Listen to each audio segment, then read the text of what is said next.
Dr. Farhan Tahir, joining you from Philadelphia, a city of brotherly love. I want to thank you for being here today with me. It is my honor and privilege to welcome you to Value Life, a resource to achieve optimal wellness. You can find us on your favorite social media outlets. I come to you with great love and passion. It is my lifelong goal to bring you research, facts, and insights about physical, mental, and emotional wellness within your reach. My aim is to make your life a celebration every day. So let's get started. Today I'm going to talk to you about a situation if a family member at home has been exposed to COVID-19 and what things you can do to reduce the transmission of infection among the rest of the family members. First of all, there's no reason to panic. In patients who have actually good health to begin with, have great outcomes. Just making sure that the patient is adequately hydrated and symptomatically treated, meaning if they have fever, medicine to help reduce the fever, they are staying hydrated, they're getting medicines to help relieve with their cough or shortness of breath, that is enough to help people regain health, although it takes about 2 to 4 weeks for them to completely recover. But at this time, nothing much is going on, and patient would benefit if you reassure them and support them. So first of all, as a family member of a person who has been affected with COVID-19, what things we can do? First of all, family members should get involved in patient's general health and medical care. So one person in the family who is able to understand physician's instructions to care for a patient at home is important. And those may involve understanding what is the patient underlying diagnosis, what medicines and what times they need to have those medicines given to them.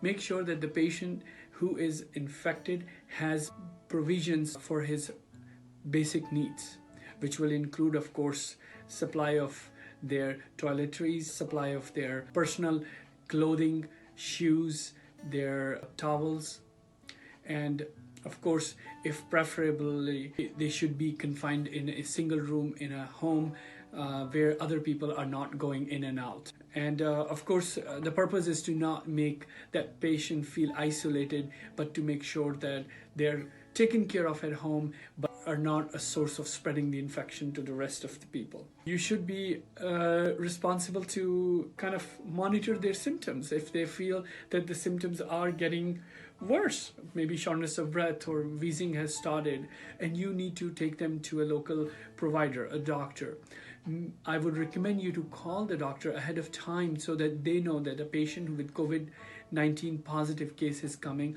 They might have to make some arrangements. And in some cases, they're asking people to actually stay in the car at the parking lot, and a team member goes and gets the information and provides them the care they need, in some cases prescriptions. So monitoring the symptoms of the patient at home and communicating with the physicians outside through a phone is important. A lot of times now, telehealth is a great way to actually incorporate that into your daily life. Everyone has smartphones, doctors have smartphones, and connecting them through that digital virtual visits is a great way. Many times prescriptions can be called in and electronically sent to the pharmacies.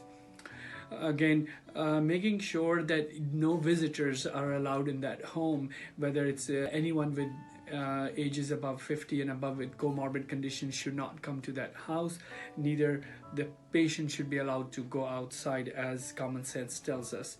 Making sure that the sick person is not touching pets, although we don't believe that COVID-19 spreads through pets, but it is important that the pet is not exposed to the sick person. Although you can show them through the window if they are attached to the pet, and sometimes that is an emotional support that you can provide. Rooms or the homes, if weather permits, should be well ventilated. Cross ventilation helps prevent the infection. Making sure that everyone at home now avoids touching high contact surface areas such as countertops, doorknobs, bathroom, toilets, all those areas where everyone goes and touches should be cleaned frequently with household bleach. Patient is advised to avoid touching their face, and nobody else in the home also should touch their face. This is a habit that most humans are used to of it.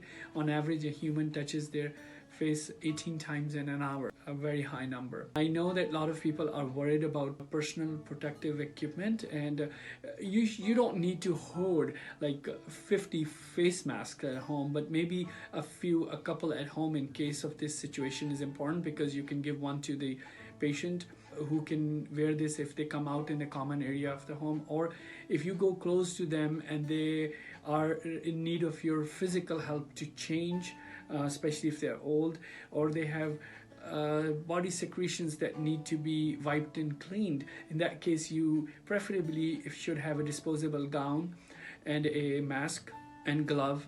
You can get those basic ones from the stores and use them. You don't need the N95 if you mean to protect you, and you will make sure that you are washing hands soon after the exposure.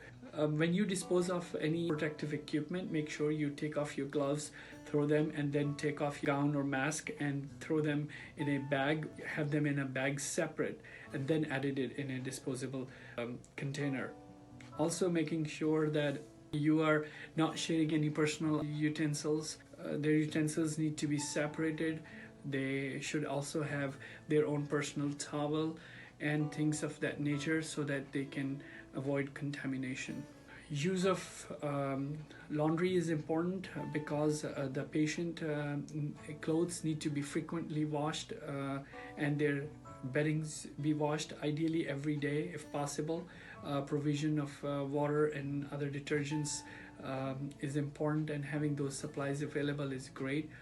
Making sure that your patient does not feel isolated, and I hope that with these tips all of us will remain safe and would be able to care for any family member if they get sick. I hope you find this useful. Stay tuned. Thank you for your time.